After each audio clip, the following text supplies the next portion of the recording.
Let's discuss the key developments in the literacy standards that are designed to get many more students towards the level of college and career readiness. Why were these changes needed in these standards? Because in this country we face a fundamental barrier to the performance of children. Precisely what's happened is we've made a lot of progress in the early years of reading. Many more students in this country are now reading effectively at about a 4th grade level. But when you look at the National Assessment of Education progress, in 8th grade we've made virtually no progress. Student reading comprehension over the past 40 years has remained flat in the 8th grade. And that means that over half of students can't adequately read an 8th grade level text. And of course, if students can't read a text of that difficulty with confidence, they're not ready for the demands either of college or of career. So when you think about these standards, we'd ask you to think about them as a spear or a battering ram designed to take down that wall, to do a few essential things differently such that many more students can perform at a college and career ready level by the time they leave high school. There are several key shifts in the Common Core State Standards that you won't find in most ELA standards from around the nation. First, the standards focus on what students read, not only on what students can do with what they read. So the standards focus on the complexity of text students read, because that's consequential for them to be successful in credit-bearing courses once they get to college. And the range of what students read, because we know that about 80% of what students read in their post-secondary careers is going to be informational text. You can think about our own lives. About 80% I know of what I read is going to be informational text. And so we really wanted to put, in addition to literature, really wanted to put an emphasis on reading informational text across the curriculum, even in English language arts classes. A second key shift in the standards is a requirement that students closely read and analyze text, and then back up their claims and their inferences about those texts with evidence.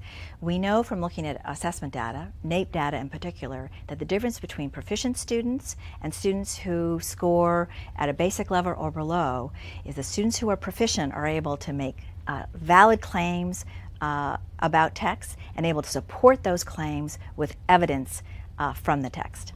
A third shift, and this is a really new piece to the standards. I don't think I've ever seen this, and that is something we call writing to sources. It's standard number 9 in writing. And that means that students are writing to text. They're looking at a text, they're reading a text, they're analyzing the text, and then they're putting their thoughts about that text in writing. And we know that that's the kind of writing that's required in college and careers all the time. An extension of writing to sources, which means sort of writing to multiple sources, is research.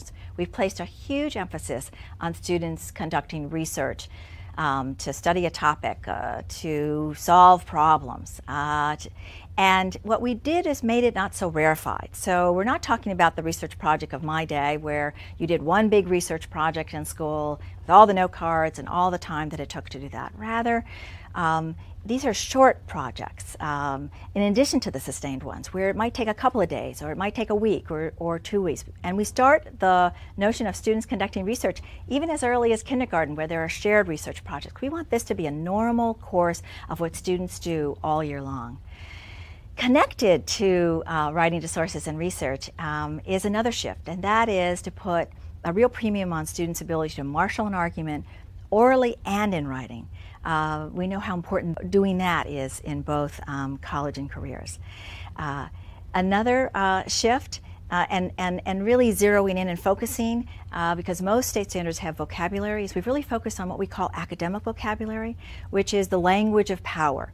These are words that go across the disciplines, that you can see in text across the disciplines. And they aren't words that are often defined. Domain-specific words, for example, which you might find in any one of the disciplines like science, like the word amoeba, are oftentimes defined, but not these words that you'll find that run across text in different disciplines. We were working on putting a lesson together on Lincoln's Gettysburg Address, and we focused on the words conceive, dedicate, and proposition, all academic vocabulary words that if you don't get the meaning of them, you won't get the meaning of what Lincoln is talking about. This academic language, which is common in all sorts of complex texts, common in all sorts of language, is essential to student understanding of not texts just in literature, science, and history, but all those texts. So the standards create a special focus on that, and particularly for our English language learners, a master of that core body of academic vocabulary, which offers entree to so many texts, is essential to their growth and success. Sometimes when we summarize what these standards demand, we say it is to read like a detective and to write like an investigative reporter.